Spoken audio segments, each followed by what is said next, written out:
So in 1921, Gödel came up with Gödel incompleteness theorems, in a sense that he used that logic to construct a mathematical formulation where, to be able to prove arithmetic, you need an n+1 system. The degrees of freedom, the variables required to explain that system become at least one more than the system itself. So then you prove that system, and then you prove. So it becomes this ad infinitum, logic. And this idea that you're highlighting, that Aristotle, by creating an ontology from an a priori that does not presumes the emergence of forms or the existence of forms before, so he just have to do the lip service, that because he cannot explain them and people can experience them, and if they can experience them, they have to be intelligible, and if they're not intelligible within your paradigm, so in modern context of, for example, Karl Popper's framework, it's falsifiable.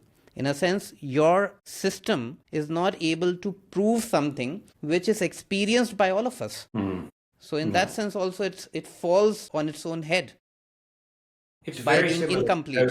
What Gödel is saying is any structure of justification underlying a putative proof would not be able to account for the basic elements of its own intelligibility. Yes. That would require an influx from an intelligible world. Because the funny thing about Gödel's incompleteness theorems, even though they're used as somehow it's another aspect of the modern world telling us, like quantum physics, that nothing's really knowable, it's exactly the opposite. What he's saying is it's a kind of hyper-rationalism, and it's literally a Platonism. What he understood it to mean is our basic structures of intelligibility are not immanent. They actually are given.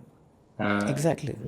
Because you are also an emergent part of that system. You are not the prime mover, and you're not the prime, consciousness. So there is a priori required. You are an a posteriori in a sense. Exactly. And you are viewing the world from a layer and level and gradation. I mean, if illuminationist thought would be invoked here. So the gradation of your reality is not the most fine.